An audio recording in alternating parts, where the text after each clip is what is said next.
Good evening. It is 6 o'clock. It is time to start a regular meeting of the Board of Trustees of the San Felipe Del Rio Consolidated Independent School District to order for the June 18th meeting. Madam Secretary, would you do roll call? Mr. Contreras? Present. Ms. Guanajuato Webb? Present. Ms. Haynes? Absent. Mr. Mesa? Here. Mr. Overfelt? Present. Mr. Smith? Present. Ms. Gonzalez? That's me. We have a quorum, sir. Thank you very much. This time we're under item 2, opening ceremonies. First of all, we'll have a moment of silence for personal reflection, and then we'll have the Pledge of Allegiance. If everyone would please stand first.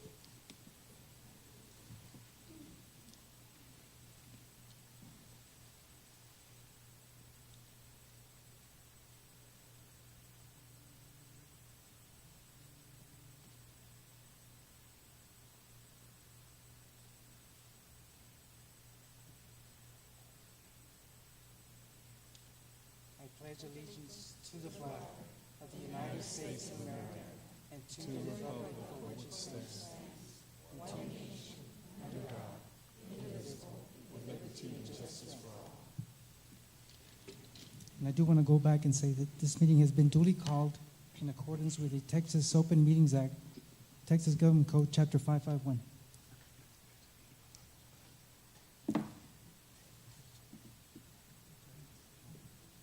At this time, could we do another moment of silence? We lost a very dear friend to education.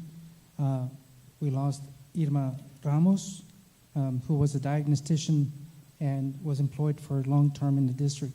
Could we again stand for a moment of silence in recognition of this great individual?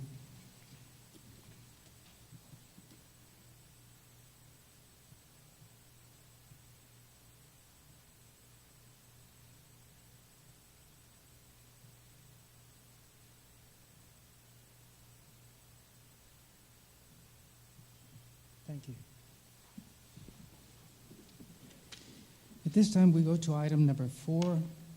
We have recognition of Campus Teacher of the Month for the month of May, and we have Aide Garcia. Good evening, President, Mr. Mesa, Dr. Rios, members of the board. This evening, we are recognizing our Teachers of the Month for May. And at this time, I'm going to turn it over to the principal so that they can recognize these teachers and let us know what sets them apart. Good evening, Dr. Rios, Mr. Mesa, and board members.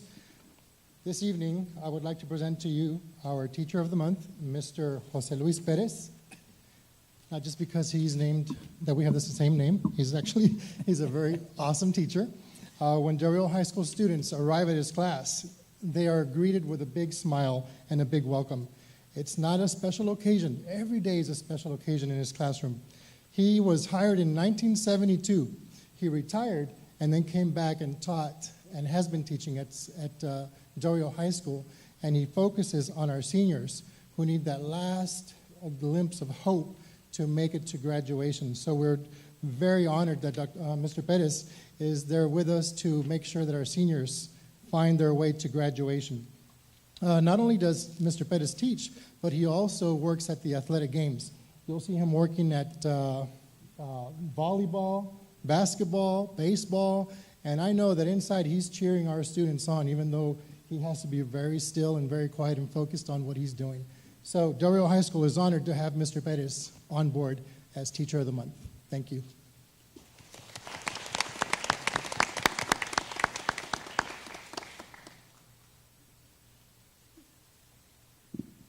Good evening, Dr. Rios, President Mesa, members of the board. With me today is Barbara Sabroso. Ms. Sabroso is not a new teacher, but she is new to Del Rio freshman. She just finished her first year with us, and she is one of our life skills teacher. She's an amazing, loving, and caring teacher, very meticulous, knows everything she needs to know about her students and actually her families. However, even though she's a wonderful teacher year-round, In the month of May, she just knocked it out of the park. She came up to me, said, Mr. Cabello, I'd like to have an end-of-year dance for our life skills students, something we've never done before. I said, when? How? Well, I'm thinking about this day in the library. I go rock with it. And she did. Her and her staff and the library staff, they organized an end-of-the-year dance. It's the first time we've done this. They also invited the students from the life skills unit at the high school, and it was wonderful. The library was turned into a disco, and you had the staff, the students, and family members there dancing and enjoying food. It was just a wonderful afternoon, and all thanks to her. So we're very blessed. Our students are very blessed. High school is very blessed to have Ms. Sabroso working for our district. So congratulations, Ms. Sabroso.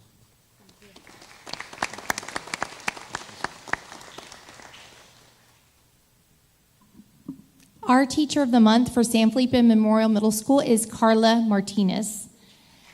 Carla Martinez is our ELA department head who accepted the challenge in this new role this school year. She has grown in so many ways, but especially in how she looks at our curriculum, lesson plans, data reports, and specific TEKs. She has learned to make connections creatively and has realized how critical it is to teach different students in a different manner. She has extremely high expectations for herself, her team, and all of our students at San Felipe Memorial Middle School. Not only has she helped change our culture academically, she is also assisting with our campus culture. She is an enthusiastic student council sponsor and has embraced community involvement and exposing our students to new experiences. Congratulations, Ms. Martinez, for being our Teacher of the Month and for helping others see our vision for San Felipe Memorial Middle School. Thank you for also agreeing to teach summer school to give our students just an extra boost. We appreciate you.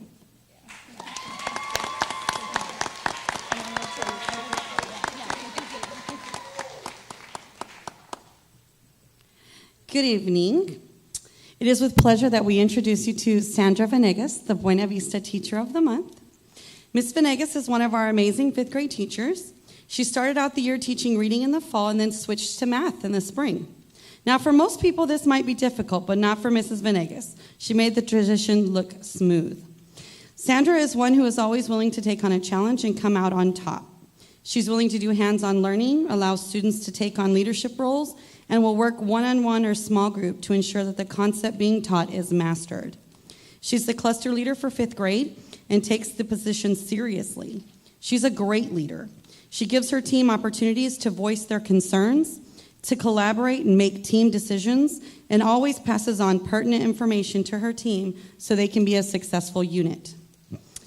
The best part of Mrs. Venegas is her willingness to see beyond what others do. A perfect example was a few weeks back, she performed a dance with some of our other teachers at a rally. And it was everybody's new dance move on the market, and she did it with class. They studied, practiced, applied, performed, and mastered. What a perfect way to model what we do, which is whatever it takes to make our students appreciate their own differences and to extend themselves even when it might not be comfortable. Thank you for being a breath of fresh air at our campus. You are truly leading, learning, and leaving a legacy that no one will forget at Buena Vista.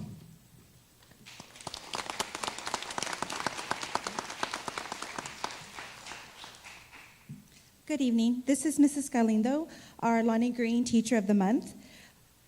Mrs. Galindo sets high expectations for all of her students.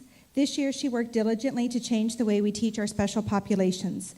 Mrs. Galindo not only secured a 90% pass rate in fifth grade math, but she helped to grow all of our students.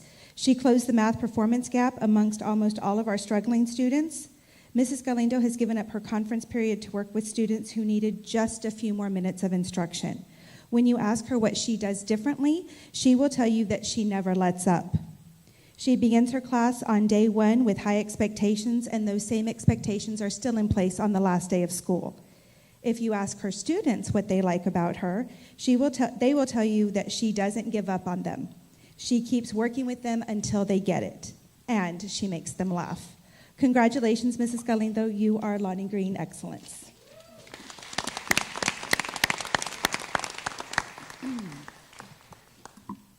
Good evening, President Mesa, board members, and Dr. Rios. Tonight, Garfield Elementary presents Ms. Casey Risto as our Teacher of the Month. Ms. Risto is originally from Wisconsin and moved to Del Rio 8 years ago when she accepted her first teaching position as a brand new music teacher with the district. The last 5 years have been at Garfield. She is a valuable asset to our campus. As the Leads to Go sponsor, she organizes numerous campus events like Donuts with Dad and Muffins with Mom, has students make awesome posters for special recognitions.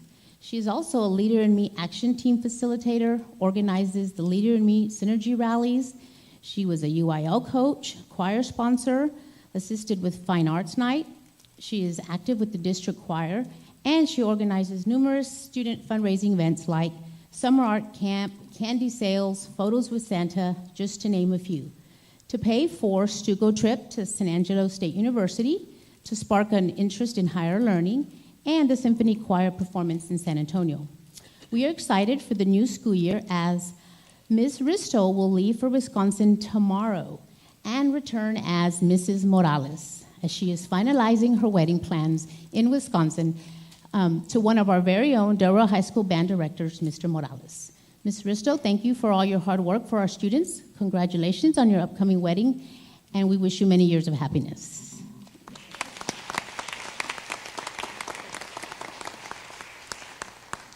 Good evening, Mr. Mesa, President Mesa, Dr. Rios, members of the board. The Teacher of the Month for the month of May at Lamar Elementary is Mrs. Rosemary Villarreal. As a fifth grade teacher, Mrs. Villarreal's kindness and rapport with students, colleagues, and parents cannot just be seen, but also felt. She worked very hard every day, day in and day out, to ensure her students were successful. She is always quick to lend a helping hand and always part of whatever activity the campus or the cluster had going on. Whether it's a small group guided instruction she provided to her students or all the activities she helped plan for fifth grade students, she always had a smile on, like she does now. We congratulate her on her retirement after over 30 years of service to the district and wish her a very restful summer. Mrs. Villarreal is Lamar Pride. Congratulations.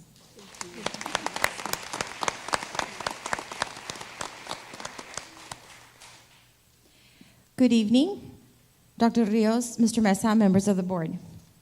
As you walk through the halls of Ruben Chavira Elementary, you will hear many welcoming sounds. You will hear students' collaboration, teacher praise, and the buzz of excitement as students are gaining knowledge and exploring new concepts. However, one unmistakable sound that fills RCE is Mrs. Bernice Medina's infectious laugh. The laugh is accompanied by her wholehearted smile and sincere invitation to her fifth grade reading students to discover new worlds through literature. She does not just focus on the fundamentals of reading, but rather she focuses on fostering a love for reading. Fortunately for her colleagues, her impact does not stop with the children. As part of the campus leadership team, Mrs. Medina helps keep expectations high for all Cougars, and the professionalism she exhibits is an example for all. The staff and students thank Mrs. Medina for helping make RCE shine. Thank you, Mrs. Medina. Congratulations.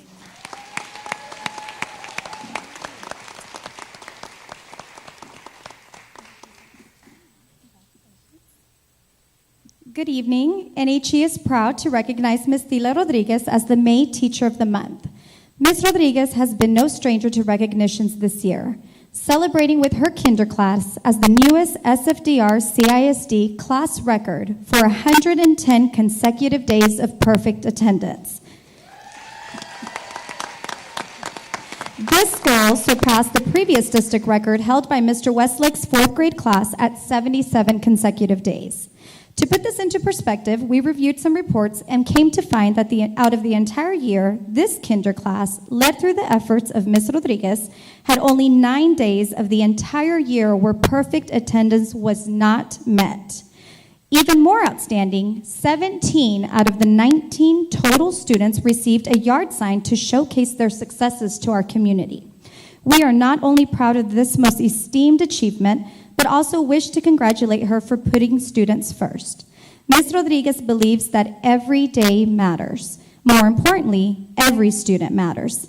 Ms. Rodriguez, thank you for modeling and teaching our young students to set high goals for themselves. At this time, we invite her to the stage. She's very nervous, but we do invite her to the stage because we would like to recognize her for her amazing accomplishments, 110 consecutive days of perfect attendance. We present Mr. Westlake, who will be coming out to present to her her class trophy that is hers as an individual teacher.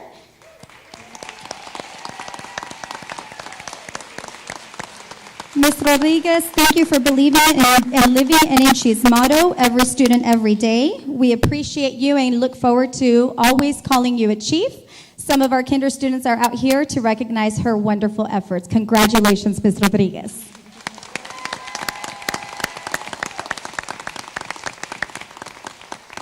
Ms. Rodriguez, let me have the thing so you can take a picture. In the middle? Or him handing the trophy.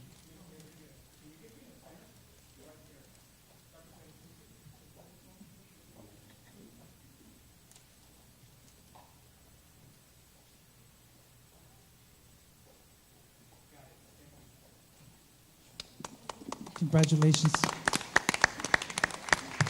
Mrs. Webb wanted to say something too. Congratulations.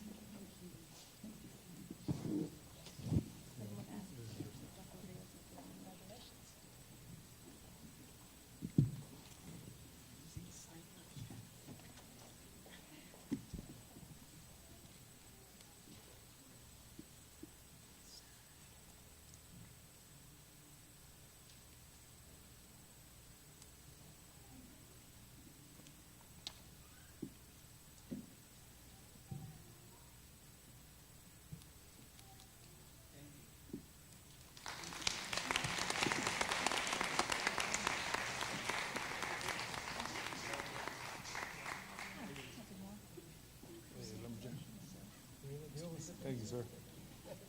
Congratulations again. Very nice. Good job. Very nice. Congratulations. Good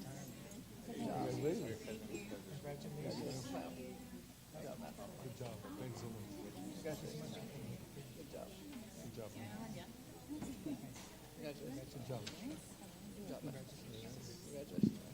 Thanks for everything. Good job.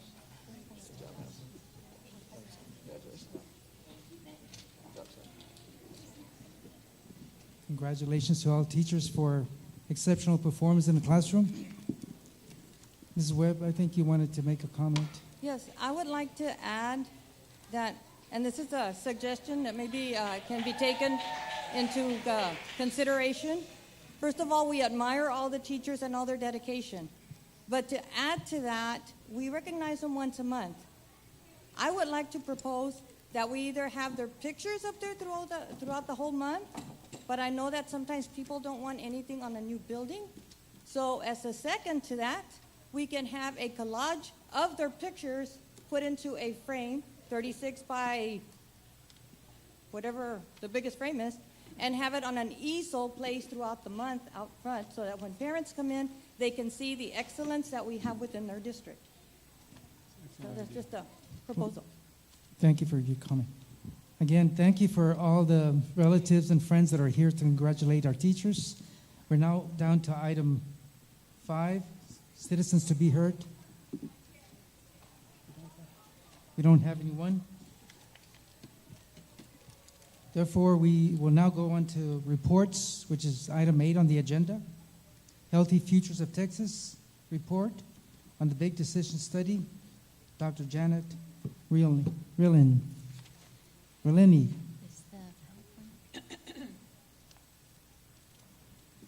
Good evening, President Mesa, Dr. Rios, and members of the board.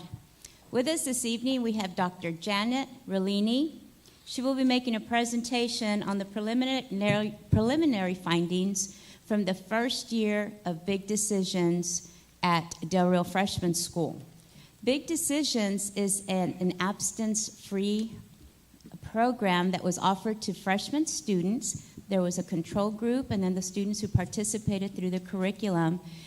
We have completed our second year, but she will be presenting the findings that from the students that went through the first year, and then, of course, now collecting all the data. So at this time, I would like to present Dr. Janet Rollini, and I believe you do have a copy of the presentations at your seat.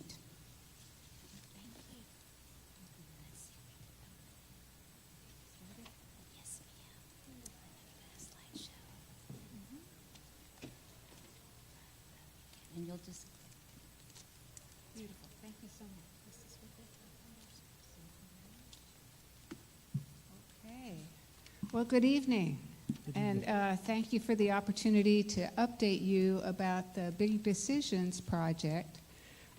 We are honored to be working with San Felipe del Rio, as well as with Eagle Pass ISD and Carrizo Springs ISD on this important project.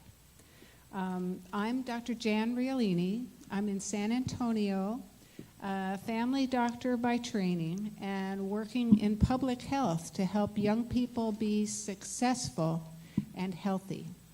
And Healthy Futures of Texas is a small nonprofit in San Antonio that does work all over Texas and has the Big Decisions curriculum, of which I am author, to offer to school districts and community agencies around Texas and whoever wants to use it.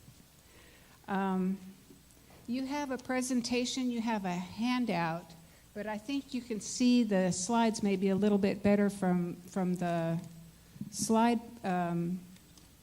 projector.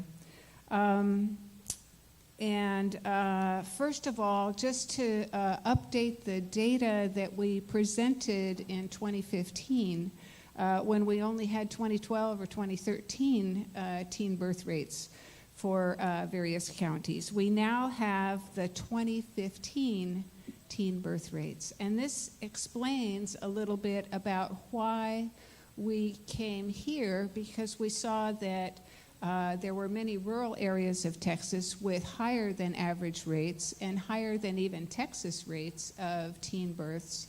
And we wanted to go where we were needed and see if we could help to make a difference at bringing down those teen birth rates by bringing down the pregnancy rates and helping young people make healthier decisions in the first place. So this is actually before the Big Decisions project got underway, when we started implementing in the schools in 9th grade at the freshman high school. And it shows that the rate of teen births for the entire country was about 20 per 1,000 girls per year. And this is ages 15 to 19. In Texas, we're at about 1.5 times that, with 33 births per 1,000. And in 2015, in Valverde County, the rate was quite high at 80. So you can see that this is an area where we feel that more resources are needed, more education is needed, and we wanted to help see if we could help make a difference for your community as well as others in this area.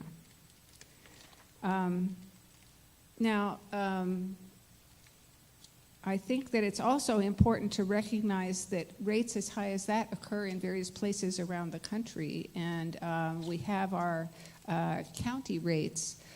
So it's, while it's different than other areas of the state and of the U.S., it's also quite a bit lower than some areas of the world. So what is Big Decisions? It is what we call an abstinence plus program. That is, it emphasizes not having sex as the healthiest option for young people. But it also wants to make sure that young people who do have sex know how to protect themselves and reduce their risks, hopefully much later after they finish school and when they've found someone that they want to stay with for the rest of their life. But we do know that many of our young people in high school are sexually active, and we want to protect those students as well. This is a program that's compatible with the Texas law, and it includes 10 lessons for students and 2 workshops for parents or guardians, the significant and caring adults in their lives. Put that down. So this has been popular in Texas and is used in a number of different school districts, and this is a study that is funded by the federal government, a 5-year study that began in 2015 and is to go to 2020 to understand and evaluate the program and make sure we understand that indeed it does help young people make healthy decisions. So that's what this project is about. The study itself, just to remind you, is one that we, as with everything with big decisions, do only with the consent of the parents, and in this case with the students as well. So informed consent, and then there's a randomization process of different classes, and we're doing this in biology in the 9th grade. So once all the consents are collected, then the classes can be randomized, and each teacher of biology has some classes that will be doing the big decisions curriculum, those 10 lessons, plus the 2 workshops for the parents, or the youth voices, which is our control group. So when the parents consent, they know that they don't know which their child's going to get, whether they're going to get the program or the control intervention. Youth Voices is a discussion about health topics, but not about relationships or sexual health. And each group, whether they get the big decisions or Youth Voices, before the program does a pre-questionnaire that finds out a little bit about them and how to contact them, and that identifying information is separated from the questionnaire results so that you can't identify who answers what. We can't, and even the evaluators who receive the information, they separate these out and they're filed in different places. So it's totally confidential. So there's a questionnaire, they have the program, whichever program their class is assigned to, and then soon after there's a post-questionnaire. So it's about, depending on how long it takes to do the curriculum, can be anywhere from 1 to 3 months. And then the most important thing is to follow up 1 year later with the 12-month follow-up and the questionnaire to see if the behavior was any different after in that year after the program between the students who got big decisions and the students who got Youth Voices. And that's really where the rubber meets the road. And because we just barely have concluded our follow-up data from year 1 it's 2016 to 2017, which was the first year that we implemented the program. So just here at the end of the 2017 to 2018 year, we're just finishing up that first 12-month data gathering. So we don't have results for that 12 months for you. But we do have some results for pre and post from that first year. And we wanted to share those with you. This slide is to show you what's on this info sheet, this infographic. Do you all have this as well? Okay. And this is a summary of what we found pre to post from that first year of implementation, comparing big decisions to Youth Voices. And first of all, for all 3 districts, we found that there were close to 1,300 students, a good balance between males and females, average age 14.8, 14.9, and about 14% of those students in the 9th grade had ever had sex before the program started. So this was initially, and that's important feedback to know that we are probably in the neighborhood of the right time to give this program because a few of the students have started having sex, but most not. So we know that if you can reach students before they become sexually active, that's even better. Down at the bottom of this first page where you see celebration and green students here, you can see the chief findings from this first year, pre and post. So compared to the Youth Voices students, the big decision students, more of them intended to use birth control and condoms if they had sex. More of them talked to their parents about abstinence, that's not having sex, and how pregnancy might affect their life goals. And the males only, more of them talked to their parents about sex. Okay? So that's a promising finding. Again, the most important findings are going to be the behavior at 12 months to make sure that we are able to see positive effects on behavior at 12 months. And it will be a little bit before we have even preliminary data on that. On the back of the sheet, you can see that the other feedback we had from the evaluation are the students were very engaged during the lessons, and the lessons went as planned. The fidelity was very high, and the teachers were wonderful. We've been debriefing with them, and they really have enjoyed it, and they feel that the students have enjoyed it too. Nearly all the students liked the Big Decisions program, and most had positive responses to the teachers, felt safe during the sessions, and felt like they belonged. That last one, I can say what I think. We have several ideas of why that might not come out as high as the others. One is that we have a rule of kind of a guideline of no personal stories. So a lot of times they may want to talk about some things about themselves, but it's not what we usually do in the class. Before I move on, are there any questions about what this means? Yeah, I have a question. Yes. Mr. Contreras? How many actual kids, because this is voluntary, am I correct? For Yes. parents and students, right? Yes. Why were students, if they're minors, given a choice whether to take it or not? This is a matter of what are considered to be best practices in research. Not every research study does that to give the students an opportunity to opt out.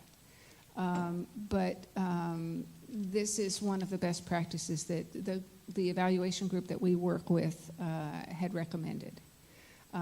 There were very few students who opted out after their parents wanted them to have it. But still, we wanted to make sure that they were on board too. 3 years ago, the freshman class, about 753 students. Of those 753, how many opted out of them? Could you give us a number? Would staff be able to give us a number on that? Yes, sir.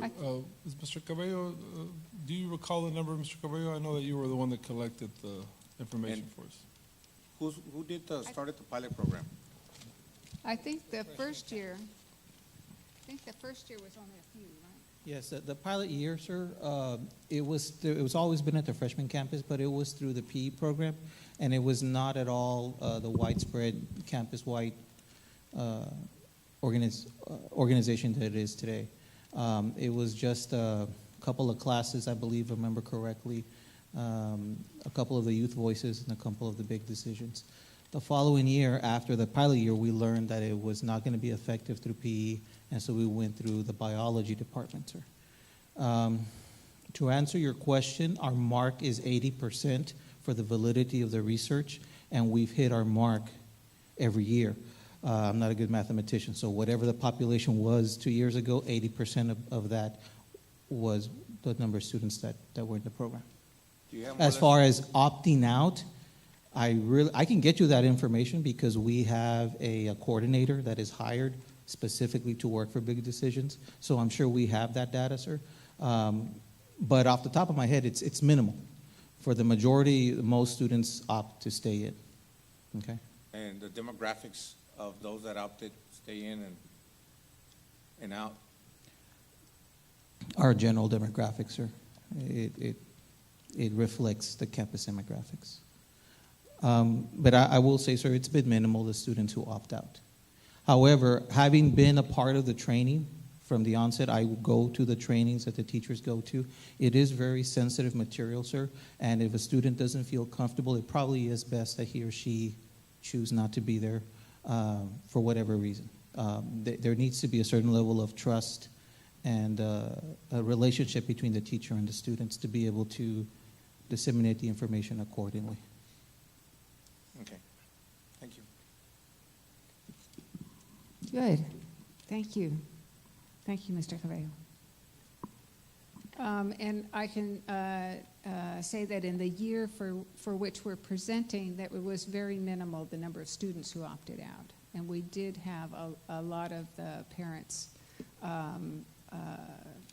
complete their consent forms. And a few more of the parents did opt out, which is fine. It's whatever the parents want. That's our goal.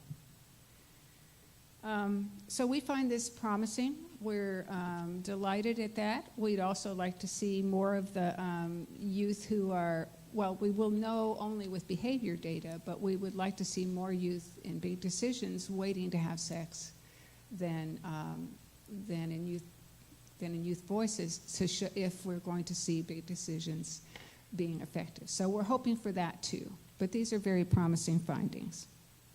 We wouldn't be able to see that in the first, just pre and post year. You have to have the long-term or longer-term behavioral data for that. The other update that we have is that we sued the Health and Human Services Department of the Trump administration because they cut off all these grants, all 81 grants at 3 years, like at the end of this month.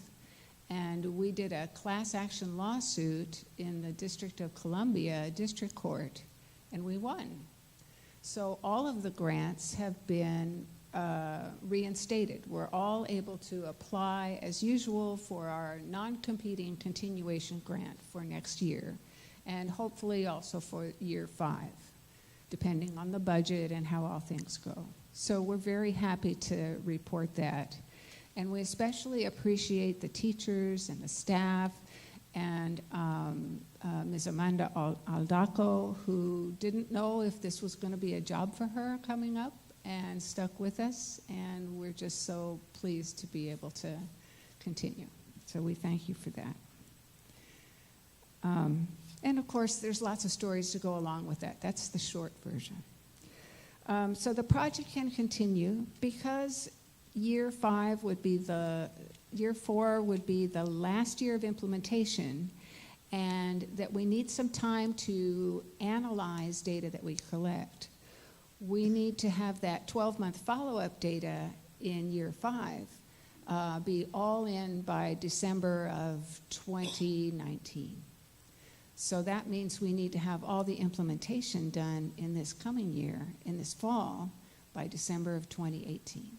So that's the big change from previous years when we've implemented. So we really appreciate the flexibility of the biology teachers and their ability to help us get the program done in the first semester of this coming year, in the fall semester. So that's when the study implementation will be done, and then during the spring of 2019, after the new year, that's when we'll do the 12-month follow-up of this year's students, the year that's just complete, because we did that implementation in the spring.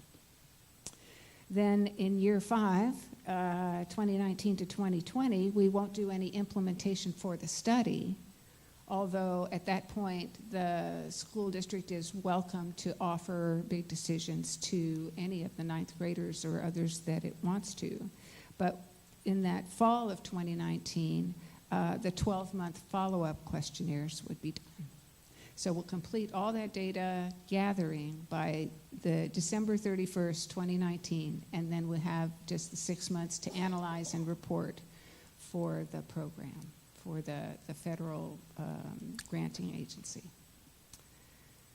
So again, thank you very much for the opportunity to work with your school district. We've really enjoyed the relationship. I can't tell you that I can find everything I need to find in Del Rio yet, but I'm sure that by the end of the project, I'll be an expert on finding whatever restaurant or hotel or school I need to find. Thank you. Thank you very much, Dr. Bellini. Are there any questions from any board members? I want to thank the administration and staff of Freshman School for certainly implementing this very much needed program, and I look forward to your final report. Thank you. Thank you. Now we're down to item number under 8B, San Felipe Del Rio CISD School Health Advisory Council, SHAC report, Dr. Garza and Maite Casas.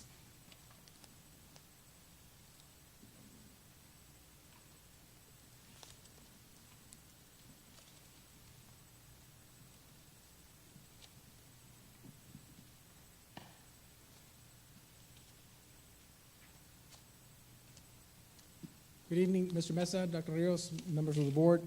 With us tonight, we have Mrs. Maite Casas. She will be making a presentation on the SHAC committee. She will be explaining what the committee does and what recommendations have been made by this committee throughout the year. So at this time, I will turn it over to Mrs. Casas. Good evening, Board President Mesa, esteemed school board members, Dr. Rios. Thank you for having me. Like you said, I'm Maite Casas. I'm a proud San Felipe Del Rio CISD parent of an incoming sophomore. And for that reason, I was asked to serve on the School Health Advisory Council. Every independent school district is required by law to have a School Health Advisory Council, also known as SHAC, of which the majority of the members must be parents who are not employed by the school district, parents like myself. And at the bottom of this slide, you can, I'm not going to read it all, but you can see what the SHAC provides. So who is SHAC? SHAC is a group of individuals representing segments of the community and school district which provides advice to the district on coordinating school health programming and its impact on student health and learning. And what does SHAC do? The priority focus areas for the SHAC are the following 8 components. They're health education, nutritional services, health services, healthy and safe school environment, counseling and mental health services, staff wellness promotion, parent and community involvement, and physical education. The board shall appoint at least 5 members to the SHAC. A majority of the members must be parents of the students enrolled in the district and must not be employed by the district. Parents like myself. This, for the 2017-2018 year, this is the member directory, and you can just read the names. At the very beginning of the 2017-2018 academic year, we met as a SHAC committee and we planned all 6 meetings. As you can see, the requirement is 4 times, that we meet 4 times a year. However, we met 6 times a year. The following is the statement of philosophy. So as part of SHAC, we believe the purpose of our school is to provide a comprehensive educational opportunity that encompasses the intellectual growth, emotional health and physical wellness of our students, families, employees, and community in a safe and nurturing environment. It is our goal to empower the SFDRCISD students, families, employees, and community to actively participate in the safety, health, and education provided in our community through strong leadership, open communication, and advocacy for continuous improvement. So what did we do in 2017-2018? These were the following discussions. On health and wellness issues, we discussed the Healthy Futures of Texas Big Decisions project, the student random drug testing, student safety. We reviewed the bully policy, school district policy on attendance. We reviewed immunization update at San Felipe Memorial School, the wellness policy. The concentration in the elementary school was on the recess and lunch schedules. We discussed an increased counselor support and classroom presentation in reference to bullying issues. And the concentration on secondary school discussions was options for better cafeteria or more healthy cafeteria food choices, how to promote healthy eating habits and nutrition, and also increasing counselor support and classroom presentations with bullying issues. So what is our recommendation? The recommendations for the 2018-2019 school year include the following. We'd like to form a school health advisory subcommittee. We'd like to continue the Healthy Futures of Texas Big Decisions project at the freshman campus. We think the curriculum is great. It's a really good target age. We'd like to incorporate health education through the PE classes. We'd like to collaborate between community health agencies, school personnel, and parents to improve attendance. We'd like campus counselors to conduct monthly classroom lessons on character education, as well as bullying lessons. We'd like to incorporate and vary topics for parental meetings and trainings to meet grade level needs, as well as different times for parent trainings to accommodate parent schedules. This past year, I attended one of the meetings that Mr. Cabello put on. It was an excellent meeting. I have a very flexible work schedule. I was able to go at 10 a.m., and I believe it had been at a different time where parents would have gotten out of it because it was an excellent meeting. We'd also like to continue with safety drills and lessons for students, parents, and staff. And that was one of the utmost important ones, that last one. So for next year, SHAC will be, the SFDRCISD SHAC will be seeking additional members through the district homepage website recruitment. New applicant names will be brought before the school board for approval at your September 2018 board meeting. The 2018-2019 SHAC will schedule its first meeting for October 2018. The 2018-2019 SHAC will continue to explore and discuss current concerns and introduce any and all new issues brought forward through the committee process. Thank you so much. Thank you for your participation in the SHAC committee, and I look forward to the subcommittee. I think what's one thing that is striking and that I'm glad to see there is that you do collect information on drills in regard to, I guess, severe weather and fire drills and so forth. Yes, sir, we did. Good, I'm glad. Any questions from board members? Has all these Mr. Contreras? suggestions been run through our department to see if they can all be implemented throughout the district? Dr. Rios? Yes, sir. Most of the suggestions have come about as collaborative discussions. So we're confident that they're all in keeping with what we're able to do. Thank you again. Thank you for the report. Thank you, sir. At this time, we go to C under 8, reports, attendance and discipline report, 6 weeks. Dr. Garza. Mr. Mesa, members of the board, as is our custom, we provide these reports. We're prepared to go through them in full or answer questions, whatever the board pleases. What is the desire of the board? Any questions in regard to discipline? Attendance, rather? I had some questions. There's a... Mr. Contreras? Let me find my notes. Just on the attendance comparison charts, there's 2 or 3 schools that stand out as being stagnant with the attendance through several years. Well, specifically the 2016, 2017, which you provided. One is, of course, Dario High School, Dario Middle School, and Irene Cardwell. They seem to stay, well, Cardwell specifically went down a few points, and then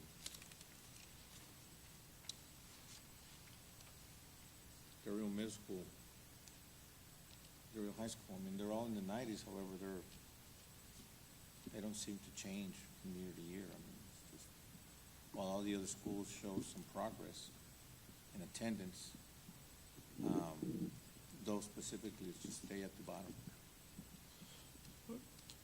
Yes, sir, that's mostly correct.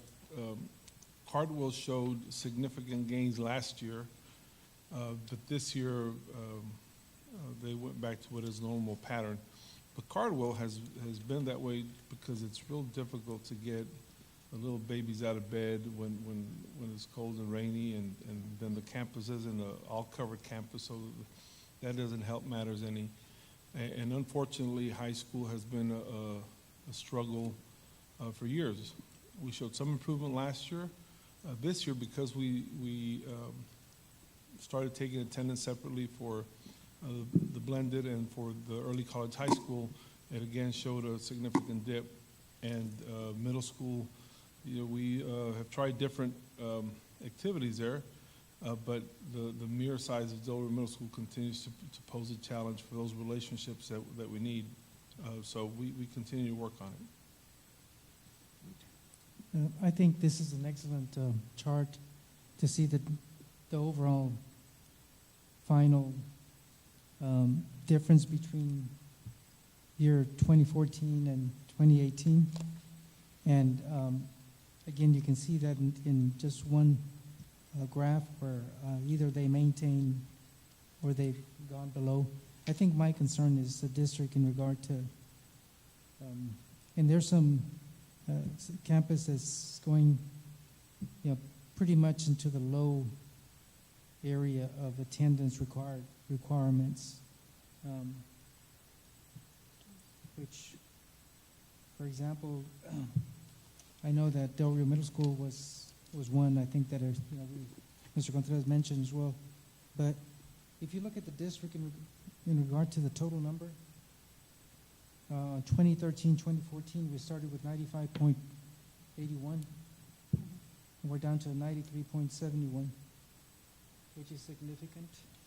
But again, I wish we had some attendance committees at these campuses that are struggling with attendance so that we could follow up. And this is, I know we've mentioned this before, committees where students might miss out during the day, 1 or 2 class periods, or the ones that already come with excessive absences, and then bring these parents in for, again, meetings with counselors to promote attendance, and they're missing out on education when they're out.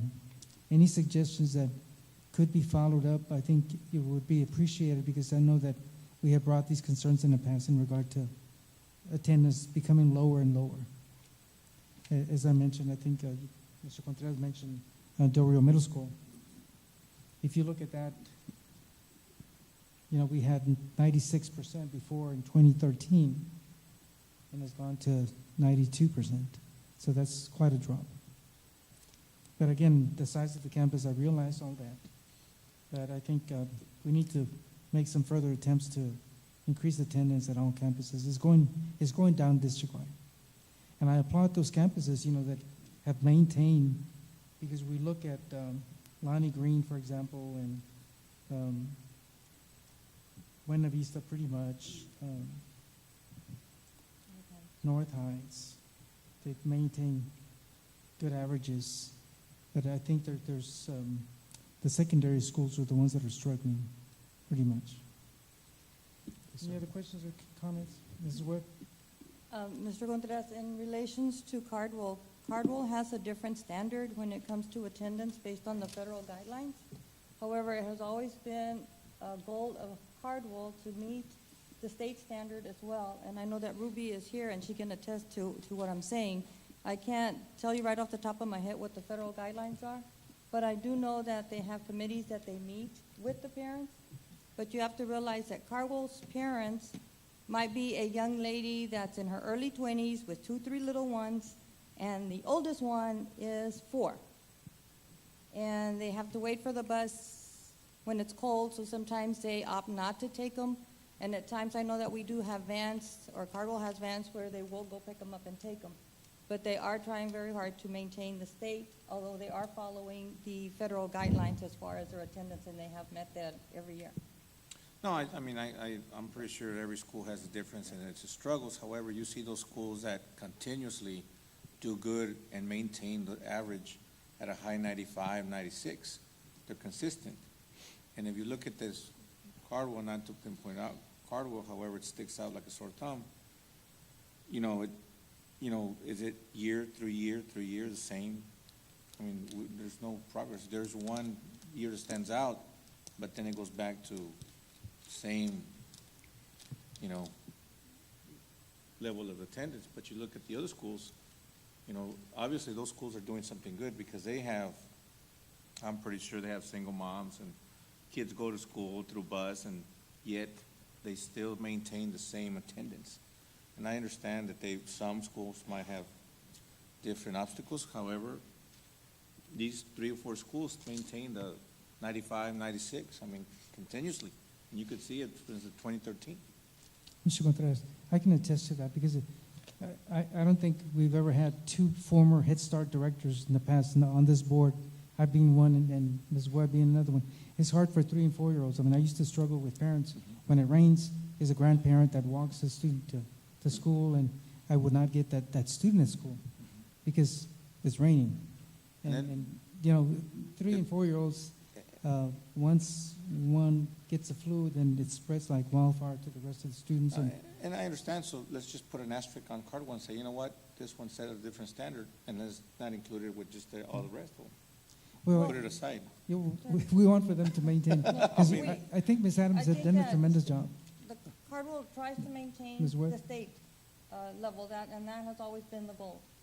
Cardwell, even though it's a federal program, has always tried to maintain what the district is doing in accordance and collaboration with the district to maintain state and federal guidelines both at the same time. But not to make excuses, because I'm not making excuses, and I know Ms. Adams wouldn't make any excuses either. No. But to let you know about the parents that are on those campuses, and a lot of them don't have transportation, where you have elementary campuses where the buses pick them up right there in their area, and the child can walk to the bus stop on their own. These can't. So there's a little bit of difference, not that they're not trying, and they will continue to. No, and I'm pretty try as sure well. they are. It's just, But, I'm just yeah. pointing out, No. look, you give me this, But- and that's what I'm reading from that, Yeah. you know what I mean? It's quite a difference. And I don't think that Ms. Adams would agree that we take it out, because I wouldn't want to take it out. Yeah. Okay, discipline, any questions for Dr. Garza on I discipline? got one question, just Mr. and Smith? not to beat a dead horse, but it's just curious to me. And we may have talked about this in previous meetings, but that terroristic threat thing that we had going on in the district for a while, are those numbers in this data or no? No, sir. No. Okay, This I data just curious. reflects the 6 weeks, the last 6 weeks data. Yes, It's sir. not the cumulative annual report. We'll provide that as an update, but during the 6 This was weeks. just the 6 weeks. This is just the last Okay. 6 weeks. All right. But the trends that you see here as far as decreased attendance, you'll see some gains over some 6 weeks. Last year, you'll see a district-wide gain to the previous year, but then this year again, possibly a small decrease, but still a decrease. For the overall year, we can definitely go back and count the days of the terroristic threats and how low the attendance was. But on a couple of those days, they were weighed by the state. What wasn't weighed by the state was that overall flu epidemic that we had that was consistent over a number of weeks, not just one day. Yeah. Yes, sir. Any questions in regard to discipline? Well, Mr. Contreras? yes, sir. Is that, what we were given, does it represent a true picture of what the discipline is?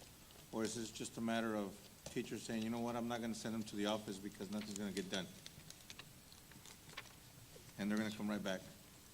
Because, just a question. Mr. Contreras, if we look at the climate report and we isolate the teacher responses from the rest of the staff and just look at the classroom teachers and consider their level of satisfaction with the way the administration handles the discipline, and you just control for the teachers, you'll see that there's a favorable rating between the teacher and the principal. based on that finding, I would interpret to say that this is fairly accurate. Now, when we look at the entire campus, and we have instructional aides as well as teachers reporting on that climate survey, then you see the satisfaction go down, because it's a different perception from the instructional aide to the teacher. The teacher is the one that deals directly with the administration. I think that in all cases, you're always going to find somebody who wasn't satisfied with discipline because they wanted a harsher consequence. But I think that those cases is not the general feeling of all the teacher, but I wouldn't go as far as saying that nobody feels that way. I just think it's a very small number. Any other questions? Do we have Lamar's Ms. Webb? discipline in here? I didn't see it.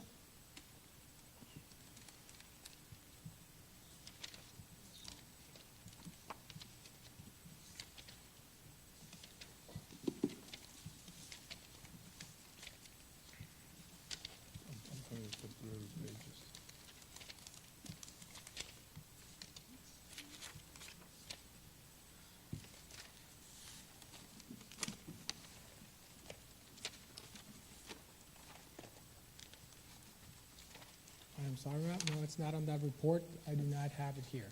I can provide it for you. I think it was. I thought maybe I had missed it, because I was also looking at the number of students per campus. Yes, ma'am. And No, I I can think the provide it for largest you. campus that we have in elementary is Lonnie Green with a total of 787 students. Yes, ma'am. And Lamar I is know about- Del Rio Middle School is 1550, which gives us a rough estimate of 775 per grade level. Right. And at the high school, gives us a number of 710 per grade level. Yes, ma'am. So when we look at all of them, every campus is running more or less within the 700s, except for the elementary campuses are running 680, 685, and Chavita with 537, and probably Lamar. I know Lamar's Cargo gonna has be probably about- 510, About 5 something, yes, ma'am. 5 something. Okay, thank you, sir. So it was left out. Yes, yes, ma'am. Inadvertent. Okay. Thank you. Any other questions for attendance discipline? Okay, then we'll go on to item D, facilities and construction update. Leslie Hainga. Good evening, President Mesa, Dr. Rios, members of the board.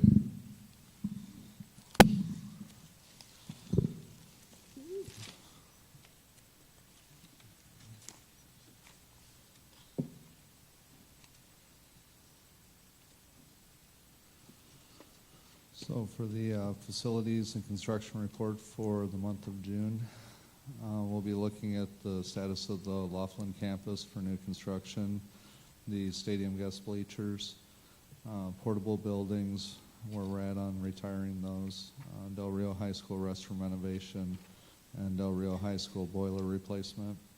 And then we'll move into technology to take a look at the monthly service requests, and then maintenance to check the status of the Austin campus renovations as well as their monthly ticket requests. At this point, Laughlin Elementary, our general contractor has completed all the construction out there on site, so there's a few miscellaneous things they're cleaning up at this point, but as of Friday, that was pretty much wrapped up out there. Now we're in preparations for the hosting day camp that'll be coming up on July 17th, 18th, and 19th.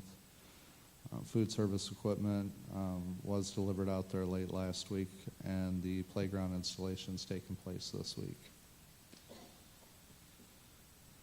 The Ram Stadium bleachers, we made our deadline and we were able to get the new bleachers up before graduation. There are still a couple of loose ends on that project that we'd like to address, though. One of those areas is in the lower right-hand corner here.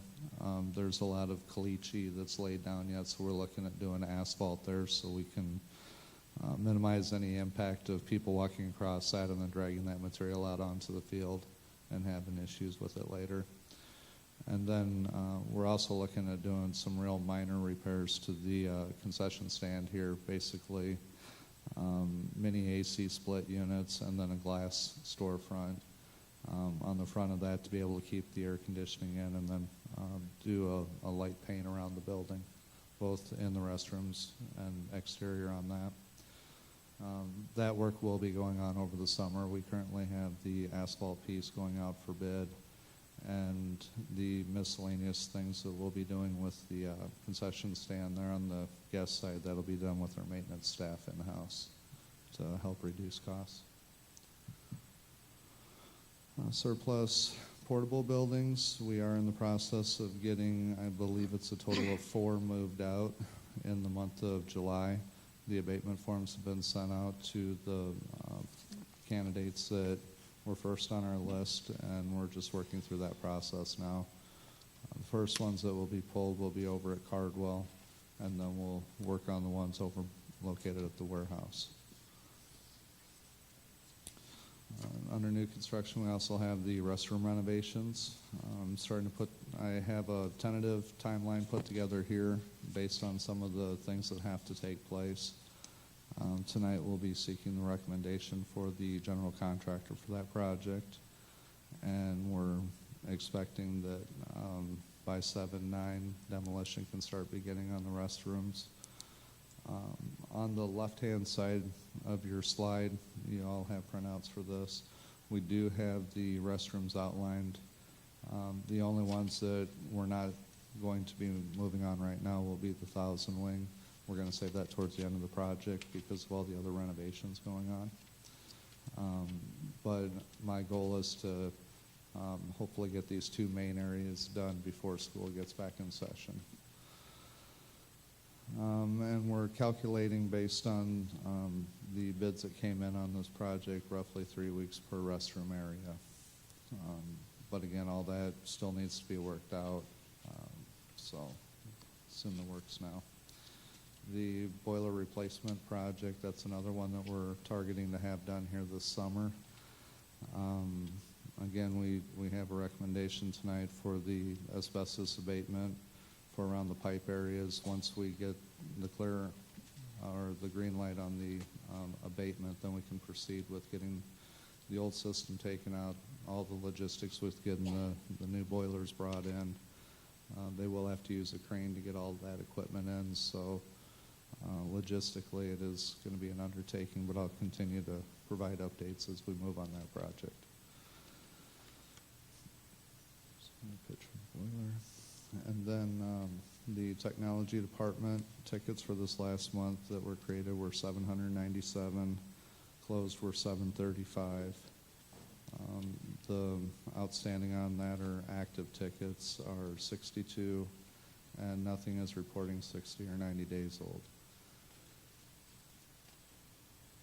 The maintenance department, the renovations that we've been doing over at Austin campus at this point, they're 99.9% complete.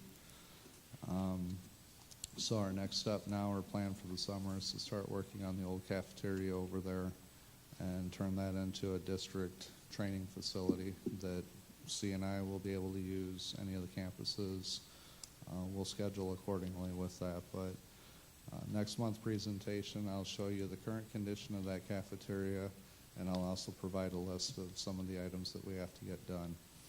Again, that's going to be done using in-house resources to keep costs at a minimal. The maintenance department requests for the last month, we had 546 come in, 327 were closed. Roughly 219 of them are in that 30-day window. 40 tickets are 60 days behind, 43 are 90-plus days. Security related, which would deal with like fencing requests, gates, door locks, different things like that. Last month we received 4 requests under that column. 2 of them are open, 2 of them were closed. Questions? I have a question before. On portables, has this been updated, the formal commitments? We have 5? In total, we've had 5 buildings spoken for. We've had 2 public entities, and then we have one of them was the city, the other one was a local church.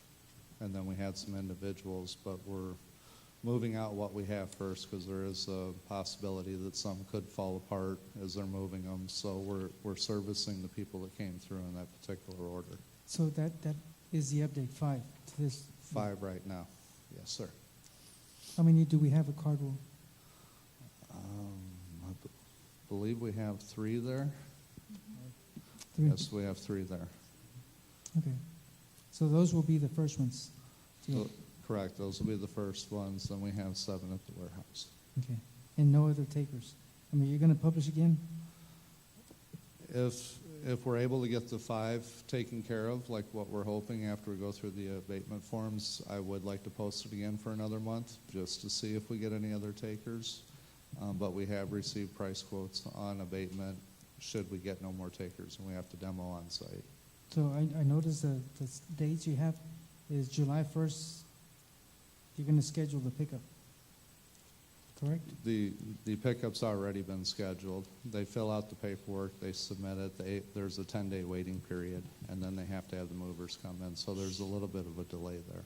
So what timeline are we looking at for the first one? That would be in July. So for our July board meeting, I should have an update as the status on that. Okay, thank you. Mr. Smith? I got a couple of questions. Yes, sir. So going to your restroom renovation, I guess I was under the impression up front that those would be all done by the end of the summer. Yes, sir. That was the original timeline because we expected that a lot of the work would be done beginning as early as spring break. But the awarding of the contract, the design work, all of that brought us to this point. So we're just now able to bring the contract for award today. But there was significant delays in the advertisement and the selection. And these can't be done simultaneous instead of consecutively and shorten that time, or how's this? That would be the intentions. The GC that bidded on it gave us a 120-day deadline. So I would assume we will have some going in conjunction with the other ones. I just want to make sure that we're able to get completion done before school gets back in. Well, it sounds like we're not, right? Looking at the schedule, it looks like you've got some September stuff. How are you going to navigate that with a bunch of kids getting between classes? We're going to take care of the 2 main restrooms, which is the one above the library that had the major problems over the year, and the one right behind the cafeteria, between the cafeteria and the admin building. At that point, there will be enough restrooms in proximity to where we can close down one restroom and work inside of it and then move to the next. The contractor is willing to work as fast as we want him or her to work once school is out. But if we would have narrowed the time frame to much less days, then the expectation is that the cost of the project would have been significantly higher because it just costs more money to get things done quicker. So the timeline has a lot to do with our budget. Okay, let me ask just a fundamental out of my ignorance. What about, is there like any kind of coding that there's supposed to be so many stalls available for so many kids or population inside a building, and do we meet that by shutting this one down this time period? Yes, sir. We'll be fine. The coding goes into effect when you're doing renovations. But while we're open, there's always allowances for construction, and we're not reducing the amount of restrooms other than when we're remodeling them. So that won't be an issue. It's not like we're cutting down restrooms for the long haul. We're just remodeling them. So we're not violating any code. Okay. The other one, which was I had G1 already checked, and you can answer this question right now. But I was thinking this asbestos abatement was already covered in that original proposal, no? For the boiler? No, sir, it was not. No. No, we own the abatement of it, it wasn't part of the responsibilities of the contractor doing the replacement. The cost of it wasn't in the No, original sir. plan? That was not part of that scope that we bid to the contractor.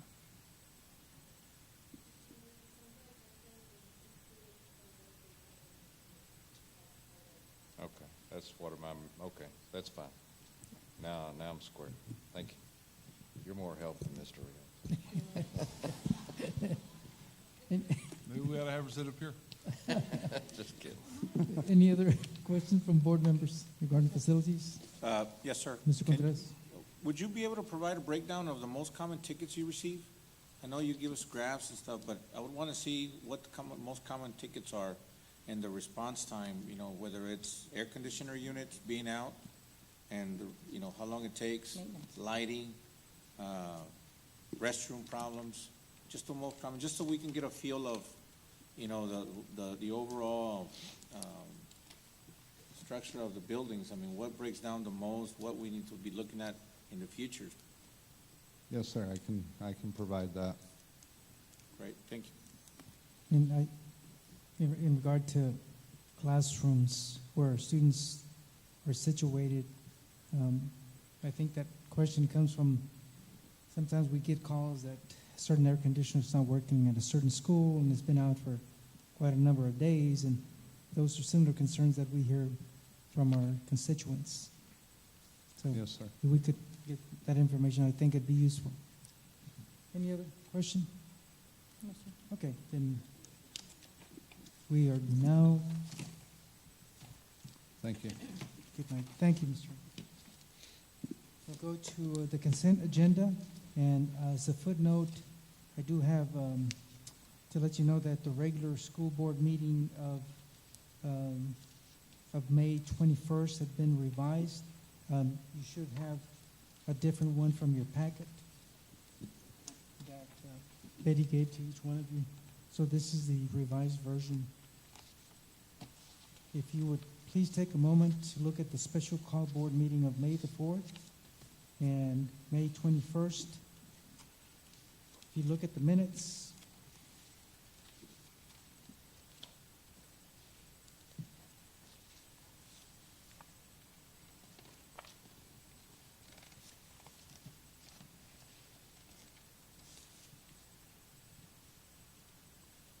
there's a June 4th special call board meeting as well, and June 11th budget workshop.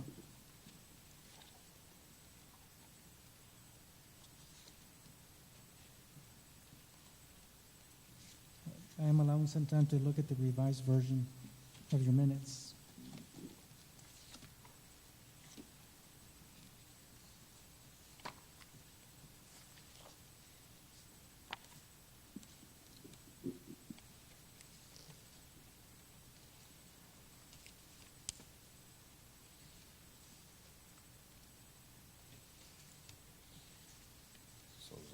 So these yellow, is there a guidance on here to what's different or revised?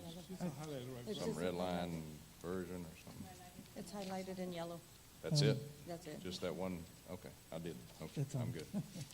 That's all Okay. it's doing.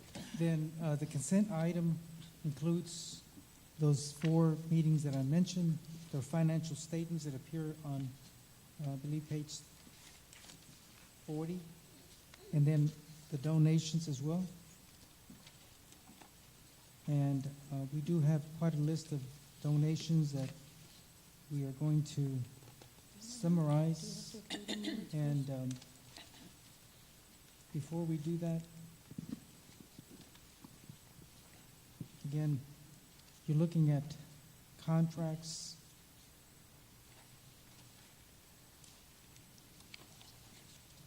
You're looking all the way up to H. Yeah, I only have one question about the consent agenda, so. Okay, for Mr. Smith? G3. G3, consideration to approve contract over $5,000 with National K-9 Security in the amount of $8,325, funding source security budget for drug detection dog. Yeah, I'm just curious as to what that means. Is that on call, or is that for so many events a year, or what? That's just Dr. Rios? Yes, sir. There's so many events per campus per year, and then the chief has an option of calling in one additional one on an on-needed basis. I believe it's well, I think we can say how many per campus. It's 3 at the high school, 2 at the middle school, 2 at the freshman. It's a total of 7. Am I correct?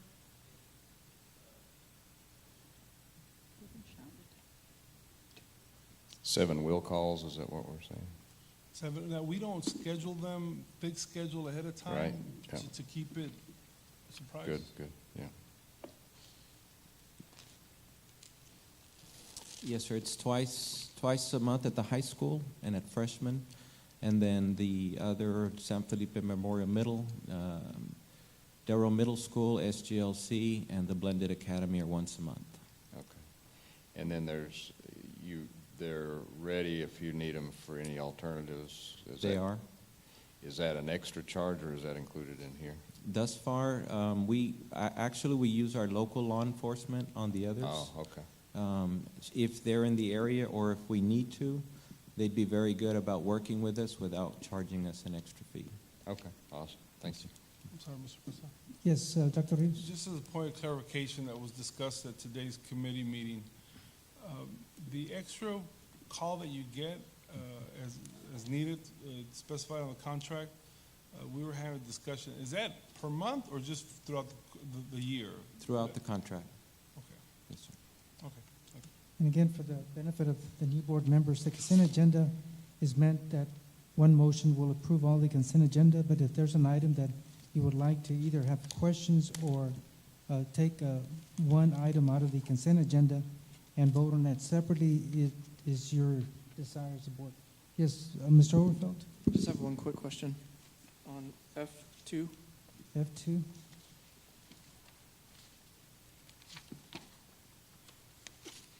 I believe Ida Gomez and Yes. Dr. Perez. This is a question, and I know it says for the purchase of dual credit and AP textbooks for Delaware High School U.S. history courses there. And in looking at the purchase order, it looked like it was strictly just AP stuff. So my only question is, when it mentions dual credit, is that dual credit for 1301, 1302 that we're doing through SWTJC there? Because that's a completely different book than what's on that purchase order. No, sir. The understanding from the Delaware High School principal was that it was dual credit that was offered at Delaware High School, not the dual credit that's offered at Southwest Texas. Okay. Now, the amount of books that came in were broken up into AP courses and the dual credit courses. Okay, I just wanted to clarify that, Yes. just to make sure. Cool, thank you. Any other question? Okay, then at this point, I will entertain a motion for approval of the consent agenda. Motion to approve as amended with the minutes that were handed out earlier. Okay. I have a motion from Mr. Overfeld, and again, as amended. Yes, sir. Okay, and I have a second from Mr. Contreras. All those in favor, please indicate by raising your right hand. Motion carries unanimously. Again, for the benefit of those individuals that have made donations to our district, which we greatly appreciate, we have something like 101, I believe, Ms. Gonzalez. Would you somehow summarize those and tell us? We're grateful for the donations. We'd like to acknowledge them. We have monetary donations. Angela Leonore, $32, Buena Vista Elementary Choir. Anonymous, $200, Garfield Elementary.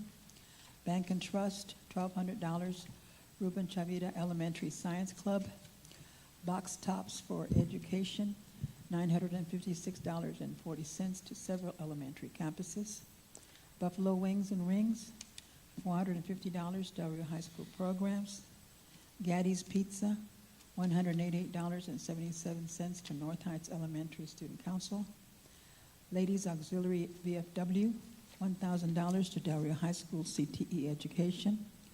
Live Touch National School Studios, $5,495.70 to several campuses.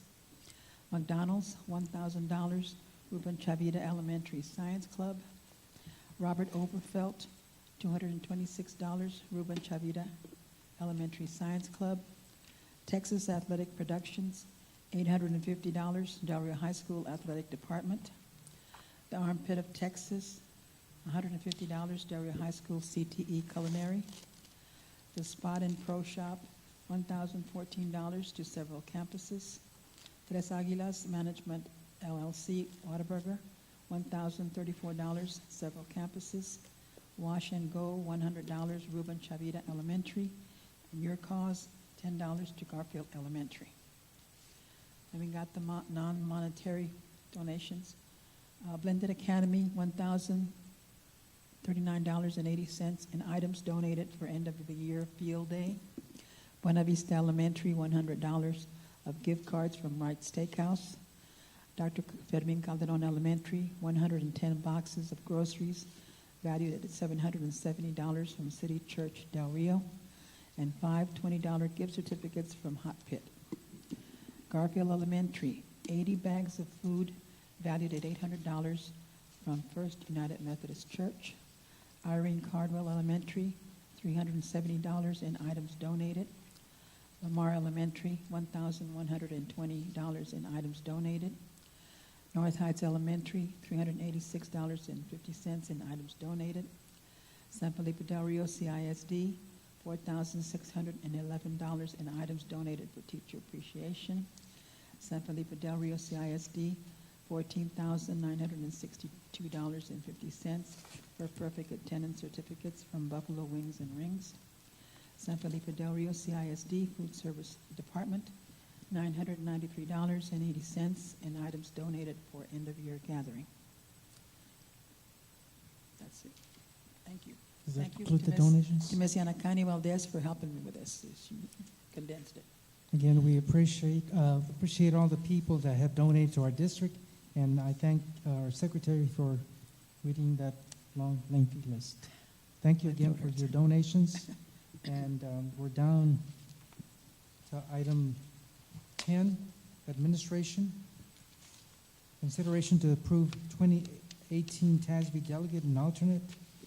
At this time, I would like to ask Mrs. Webb if she could be our delegate. This is at the TASB convention, which will be in Austin in September.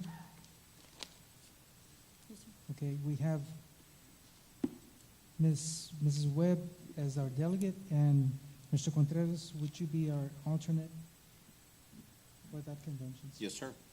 Thank you. Then we have vote so we can send in the paperwork.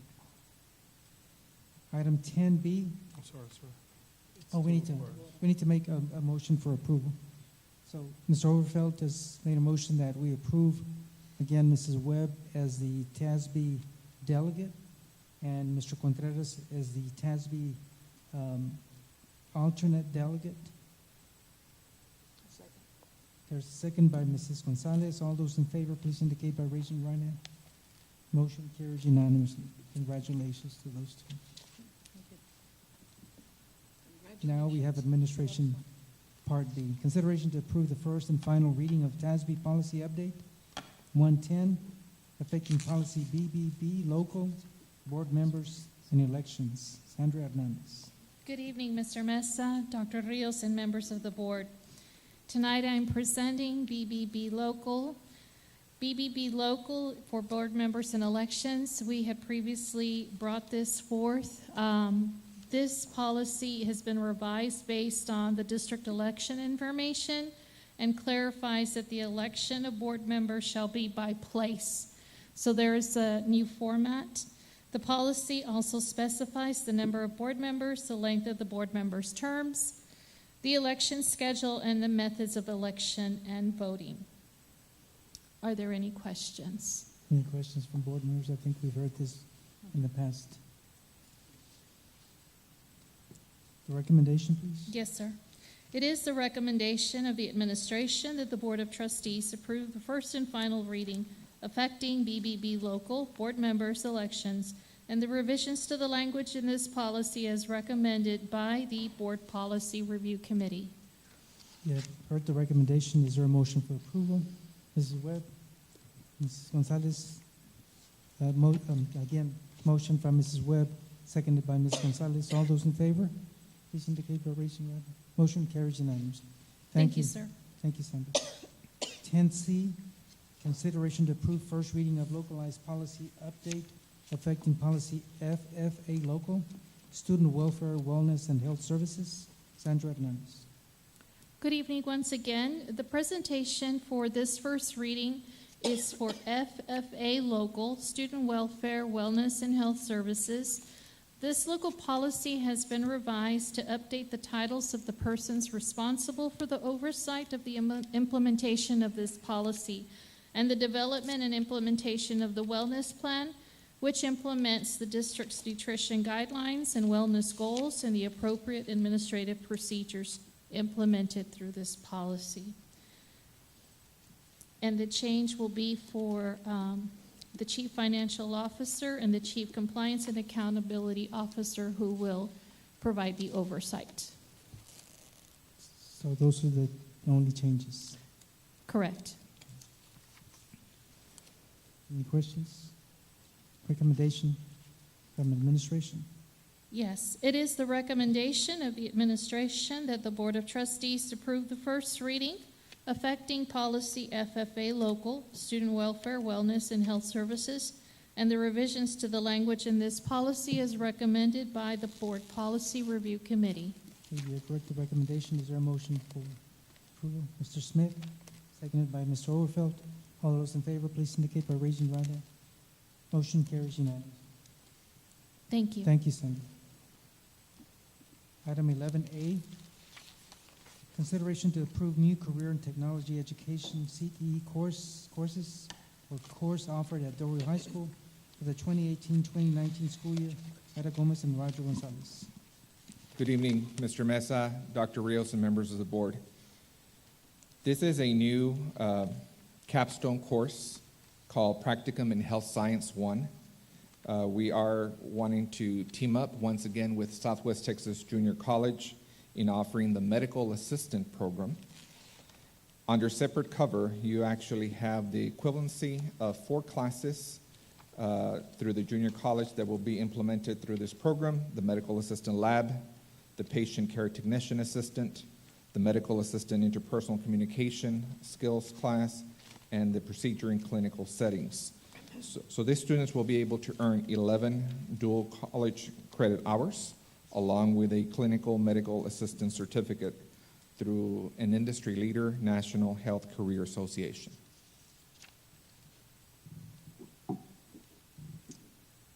Any questions from board members? Just a comment, not Oh, Mr. a Overfeld? question.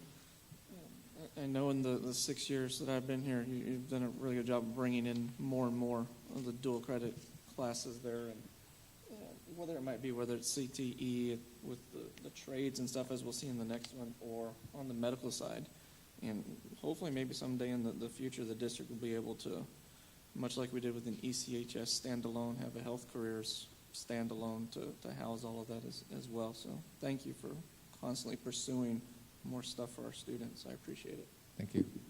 Thank you, Mr. Overfeld. And I know that, these students that do undertake these courses certainly are able to get jobs anywhere, and that helps them with their future schooling in regard to college and beyond.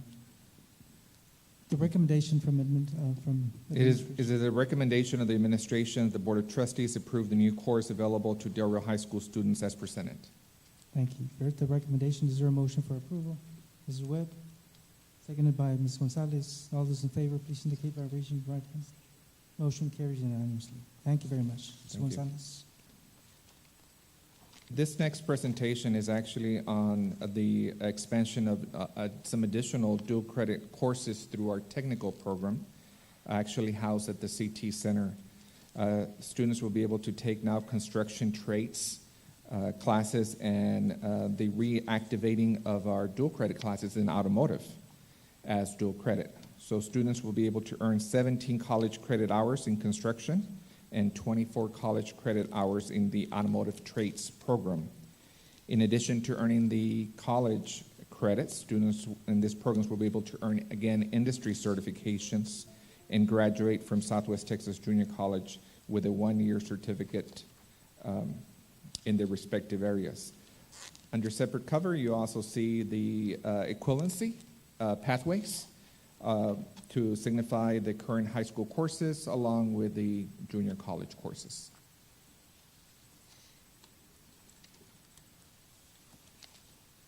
Again, as Mr. Overfield mentioned, I think we're always grateful for the addition of more courses, and especially dual credit courses for our young students. Any questions for Mr. Gonzalez? And as I mentioned, once they get this certification, they're able to get a job anywhere, and we're glad of that too. Thank you. Recommendation from administration. It is the recommendation of the administration, the Board of Trustees approve the new dual credit classes in both construction and automotive trades available to Del Rio High School students as presented. Okay, you've heard the recommendation. Is there a motion for approval? Ms. Gonzalez, Mr. Smith, seconded. All those in favor, please indicate by raising your right hand. Motion carries unanimously. Thank you, Mr. Gonzalez. Thank you. Can I ask you a question before you leave real quick? Just out of curiosity, we've got, maybe there's a program and I just never hear much about it, but Del Rio not having an ag program, I don't, what's the drive, Just curious, because we seem to be like Rodeo Central and lots of cowboys in town and so on and so forth, and everybody wants to go to A&M, so some people want to go to A&M. That decision predates me. Maybe Roger or Dr. Garza has a question as to why, an answer as to why. We have actually looked into all the different clusters that are offered through CTE. There hasn't been really, I know that through the 4-H actually picks up several of the activities and courses that are interest to some of the students, but we don't see really a lot of students that are actually interested in agriculture, but we will still continue to look at different possibilities. That is one of the clusters, along with marketing that is not actually activated through our CT programs. As we open different programs, sometimes there's a division, and sometimes we just need to justify the number of students in different programs. Okay, just curious. Sure. It seemed like we would have that in Del Rio, Texas, for sure. That's a very good question, Mr. Smith. Thank you, Mr. Gonzalez. Thank you. We're down to item 12A, consideration to approve purchase order over $25,000 and amend contracts over $5,000 with Jorge Peña Architects Incorporated for a total amount of $42,000. Funding source, general fund, committed for architectural services, Leslie Henga and Mark Alsop. Good evening once again, President Mesa, Dr. Rios, members of the board. This agenda item here would allow us to move forward with the high school renovations. Up until this point, we have had the board approval to get the preliminary documents together, but now as we move on to the construction phase, the way the contract's written is we will actually be credited for the work that we've already paid for with Mr. Pena, and then it would move into a percentage rather than a hourly rate. Due to the project being just over $400,000, the percentage is on the higher end, which is 10%. So at this point, we are ready to proceed with the construction documents and move on to the next step, which is the actual physical work of the project. Questions from board members? This appears on page 161 of your manual. Any questions? No. Recommendation, please. Okay. It is recommendation of the administration that the Board of Trustees authorize the purchase order over $25,000 and amend contract over $5,000 with Jorge Pena Architects Incorporated for 10% cost in the amount of $42,000. Okay, you've heard the recommendation. Is there a motion for approval? Mr. Smith, seconded by Mrs. Webb. All those in favor, please indicate by raising your right hand. Motion carries unanimously. Thank you, sir. Thank you.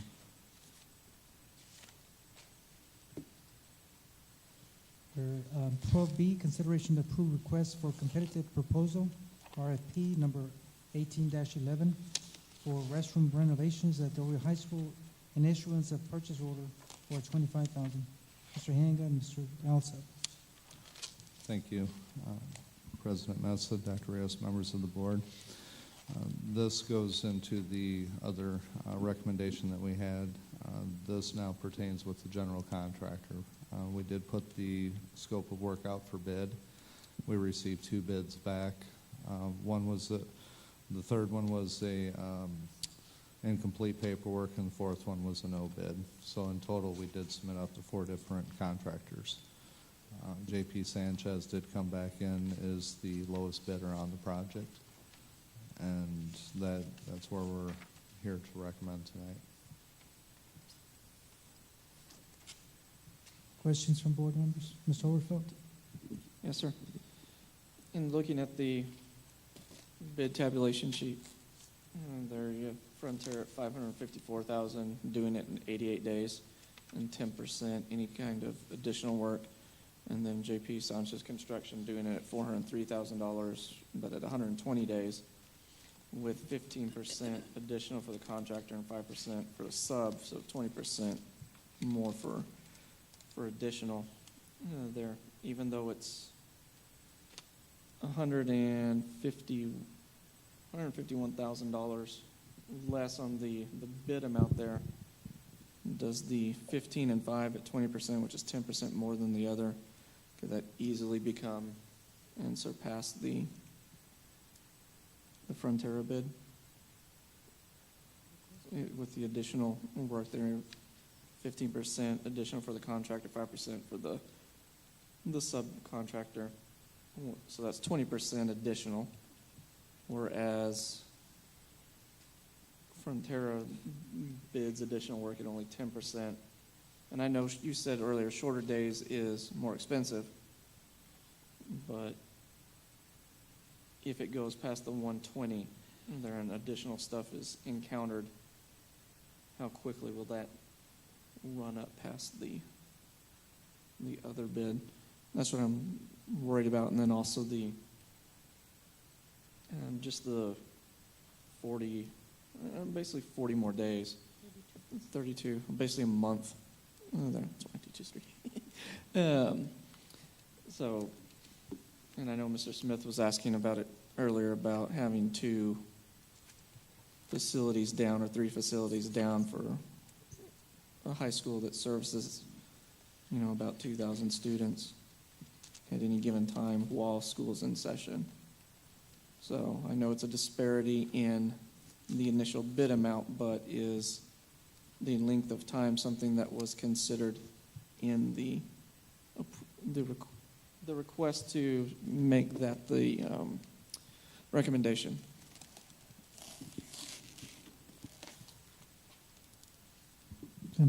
Good evening, President Mesa, board members, Dr. Rios.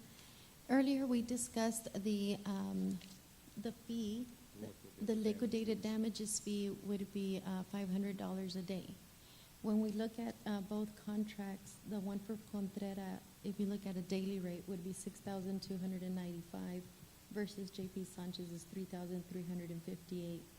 If JP were to reach the liquidated damages stage, it would not exceed the price that Frontera has bid. I think that was your question. Somewhat. Okay, sorry. I'm just. I know I know we turned down $500,000 for artificial turf and all that, and this is something while school is going on.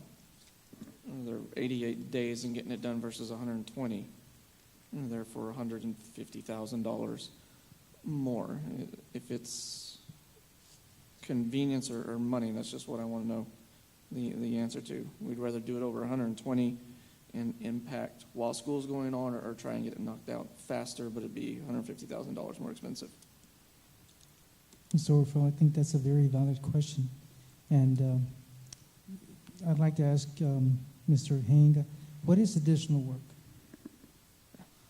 The additional work, At this time, those would be items that come up during the construction project that we're not able to anticipate. But we have done our due diligence on that, and we've looked towards asbestos. And we've done a lot of upfront work on this. So from my standpoint, the $150,000 price difference, I think that does weigh in significantly on this project. Yes, it is more days, but we still have mobilization of the resources. So even though it's less days with the other contractor, we may still carry over into the school year anyways. And with our recent work that we've done out at Laughlin, I've been very, very pleased with JP Sanchez on being able to meet timelines. It's been very easy to work with. So I'm comfortable with the dollar savings to be able to get the work done.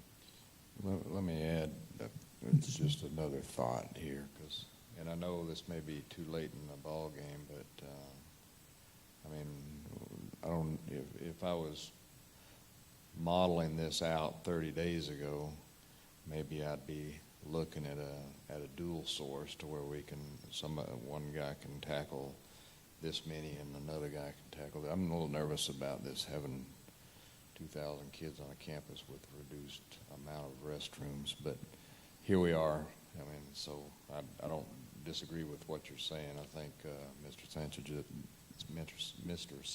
did a good job with some of the recent projects that we've thrown at him. So I'm with you on that. I'm just nervous about this, not having enough places for kids to go to the restroom. Never run out of toilet paper. This is a bad day. Well, and sir, it wouldn't be the intention to shut all the restrooms down while we work on them either. I mean, we'll be working directly with those timelines. And when we did have that situation at the library, we did have to take that restroom down for a couple of weeks and do without it. And that was just to repair it and then get it back to its current state. Yeah, that's a fair point, yeah. Yeah, you've lived it already. You've lived the dream once, so. Yes, sir. I think another item to add is that historically, one of these contractors has been late in finishing their total construction project. And I think we know who that is because, we've mentioned this before and implemented some charges for completing construction projects late. But I think it's a very valid point that Mr. Overfeld brings, and as well as Mr. Smith, that we need to be very careful considering this bid. I certainly agree that it's a big factor when you're doing this project during the school year. And as was mentioned, if you want it finished in less days, you pay more. And I think we, again, as I mentioned, historically, Mr. Sanchez has been late in completing some of the projects, bigger projects that we have placed on him. So what are the wishes of the board? I just want to make a comment. Mr. Contreras? I just want to make a comment, Mr. Mesa. Earlier in the meeting today, when we went over through these items, basically I had the same questions. Basically, the going daily rate, contingency plan, and then, although it was a cheaper or less money, if we found something that wasn't there, they were going to nickel and dime us back to the whole amount of the larger amount. And then if time was of an essence, which obviously it is because more time, unless. So I brought these points up, but at this point, I guess we're going over a regular standard contract that we've always used with these contractors, Mr. Young. Yes, sir, that's correct. And if there were any changes outside of the scope of this project, we would obviously bring those back to the board for consideration and approval. So this is just up to a certain amount. This isn't a blank check by any means. Mr. Overfeld? I'm fine with the district administration making its recommendation tonight on what it wants to do. I just wanted to express those worries there and just ask those questions. But I'm ready to vote on whatever administration wants to present tonight. Mr. Smith? Yeah, I echo that. I think. Okay, recommendation from administration? It is the recommendation of the administration that the Board of Trustees approved request for competitive proposal RFP 18-11 restroom renovations at Del Rio High School to J.P. Sanchez Construction Company, Inc., and the superintendent and authorize the superintendent of schools to sign a contract for services in the amount not to exceed $403,000. You've heard the recommendation from administration. Is there a motion for approval? So moved. Mr. Smith? Mr. Contreras, seconded. All those in favor, please indicate by raising your right hand. Motion carries unanimously. Thank you. Okay, can I ask you another question before you get down off of the podium? Yes, sir. So, from a construction update, when will we start seeing something on these electrical system upgrades that were? The ESCO project, we do have a kickoff meeting tomorrow to work out all the logistics on that with all the engineers. So I do anticipate that will be in my monthly updates that I present, as well as the restrooms and all these other projects, the boilers as well. Very good. Appreciate it. Thank you. Okay, we're down to item 14 on our agenda. This is Human Resources. A, consideration to approve employee job descriptions and evaluation forms. Mr. Aide Garcia. No. Yes. I would like to table this, make a motion to table this item. What's the motion to, is there a reason? I have a lot of questions and serious concerns, and I don't think we've had enough time to look at what we were given. So I'm requesting to wait till we can vote on this. Dr. Rios, would this affect the timeline? But because none of the changes affect finances, in the sense that approving the job description does not approve a budget for it. That comes at a later time when we approve the budget. And we're really not looking to make any immediate changes until the budget is approved. We can roll back everything one more month. It's just that the next month we have the same number of job descriptions that are coming forward. But that's really the only obstacle that I see here. None of these come with a salary, and none of these create a position.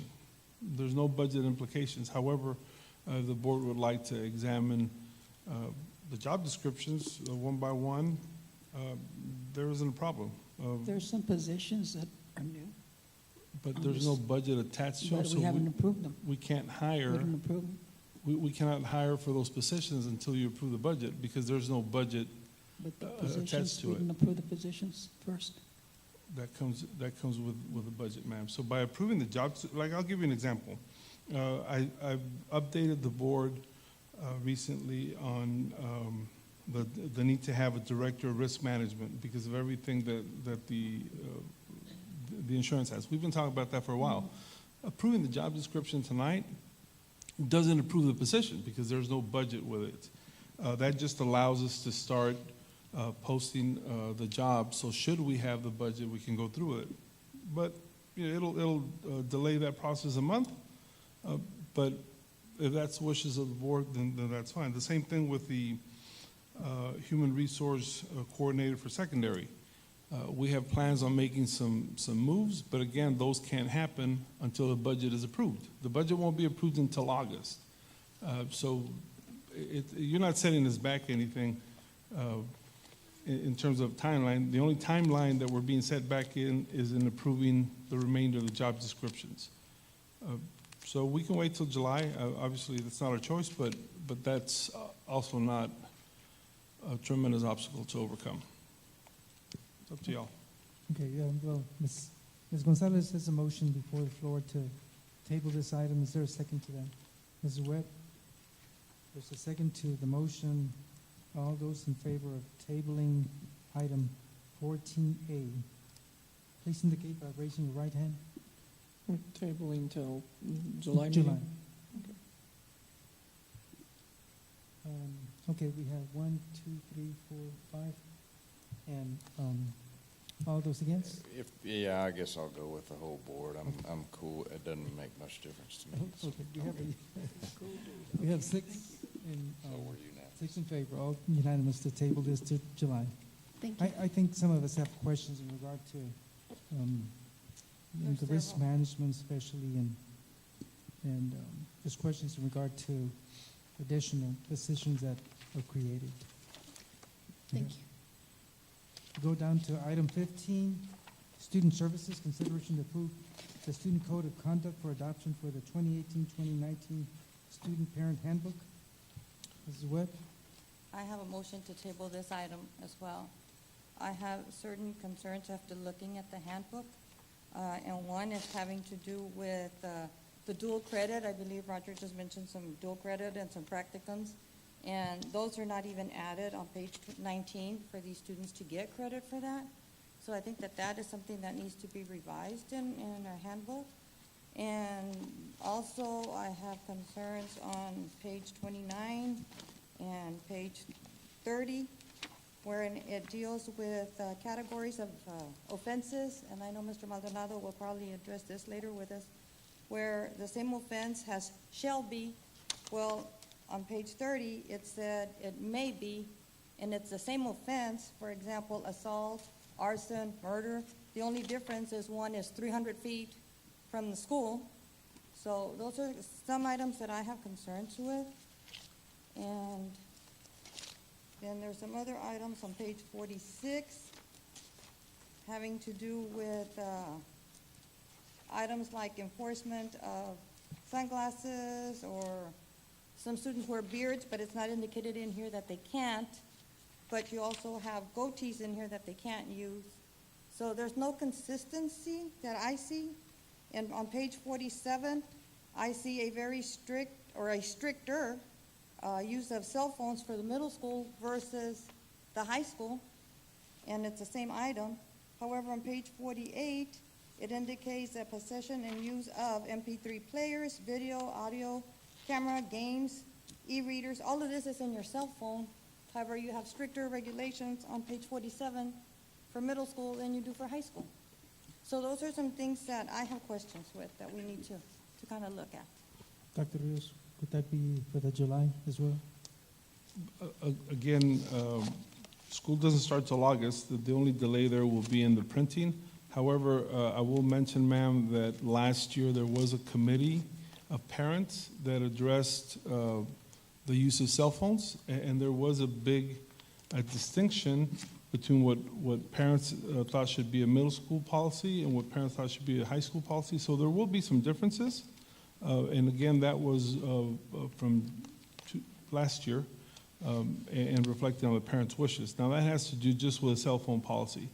The difference between what happens on campus and what happens 300 feet away from campus, there is some differences there. We can discuss them. That's not a problem. It just affects the printing and our ability to get those handbooks to the students in time. There really isn't anything other than that as to why we would want to get it printed at this time. Our attorney has reviewed this as he does every year to make sure that it's consistent with what the state expects us. But if it's the wishes of the board to take an extra month for it, we'll just maybe pay a little bit more for printing to get it rushed, but that's your wishes. And I think also having to do with the practicum and the co-op classes that some of these students are involved in, and they're not getting credit for it. And that happened this year with some parents that they were questioning because their students were taking dual credit, but yet they were told they were going to get 6 credit or 6 points, and in reality they got 4, but it wasn't indicated in the handbook. Where if it had been indicated in the handbook, there wouldn't have been any questioning by parents or the students themselves, because that affects the students as far as their ranking on their GPA. And that's a big concern to me. And I know that, I'm sure that if you have children that are taking dual credit or practicum classes, you would like for them to get the highest points that can be awarded for them. I mean, that's just something that I would want people to look at. Could, Dr. Rios, could we have, if it's okay, several board members that might sit with Sandra and look for those revisions or additions too, so that we can expedite? That would be with Dr. Garza. He's in charge of it. And that's not a problem because we also have enough, and I'm going to correct myself, we have enough budget workshops where we can bring it as an addendum on any one of these weeks. So whatever board members are interested in reviewing the handbook, we'll set a time with Dr. Garza and y'all can sit down and make sure you get all your questions, and we'll keep putting it on the agenda just to make sure that it's approved, and that'll be fine. So that's not a problem. Fine. Mrs. Webb? Yes, sir. And maybe Mr. Gonzalez can shed some light on some of the dual credit and the practicums and the co-ops, because I think a lot of students come from that particular area. And this is not an item that has just risen this year. This has been happening in the past for numerous years. And students at the high school have addressed it, but nothing has happened, nothing has been done to assist those students to be able to get credit, and I know it affects their GPAs because they have mentioned it. So I don't know if Mr. Gonzalez would be willing to also be in Here's one attendance thing and shed some light. that I would offer up. I mean, I don't disagree with Ms. Webb. I mean, it's a complicated document. I think timing is critical. With that said, that we need to issue something before school year starts. So while I agree with Mrs. Webb, I think we need to figure out how to compact this into the next 30 days, right, to where it is a board item that we make a decision on at the next meeting. So how do you do that? Because it sounds like she's got a lot of questions and concerns. And make sure that y'all have enough time to update if updates are necessary. Yes, if we could probably schedule for the next budget meeting for this to be brought up, but at the same time, would you get together with Dr. Garza if anybody else would like to bring up these concerns and then revise and then be brought back to the next budget meeting? Sure. Okay. Then is there a motion to table? You made a motion Yes, to sir. table? Is there a second, Ms. Gonzalez? Seconded. All those in favor, please indicate by raising your hand. Motion carries unanimously. We'll now go into closed session. Mr. Mesa, Yes. sorry to interrupt. Mr. Contreras? Is there a reason why we have service credit and salary matrix in closed session? Why can't we have it out here? Dr. Rios? It's not attorney-client privilege, and it's a matter of transparency. We do all of the human resource items. This has been in existence as long as I can remember the agenda, but we'll absolutely look into it, and then we'll advise the board on their options, and then y'all just direct us on what you like, sir. Is that okay, Mr. Contreras? So is that saying that we can talk about it outside? Not today, because it's not posted as such, but again, I'll make sure that we get with our counsel. He can advise us as to options, and then if y'all want us to post it outside afterwards, we'll definitely do that. Well, but isn't it in outside and reconvene open session? Don't we have it again? Yes, sir, as discussed. Every item that appears in closed session will appear in open session, but we always reference to as discussed in closed session, except for new hires. But I promise you I'll get on it first thing tomorrow morning, or maybe even tonight. I'll shoot an email and get responses, and if we have options, I'll update the board, and then y'all direct us. I'm just not comfortable advising the board legally today without checking with the person that gets some credibility in that area. Okay. Yeah. You okay with that, Mr. Contreras? Yeah, let's make sure we get, this gets pretty private, so let's make sure we got board consensus on that before we make any major adjustment to that. We will. Okay, we're now going to go into closed session. We are permitted to go into closed session by sections 551.071, 551.072, 551.073, 551.074, and 551.076, 551.082, 551.084, and 551.087 of the Government Code Texas Open Meetings Act. It is 8:04. We're now in executive session.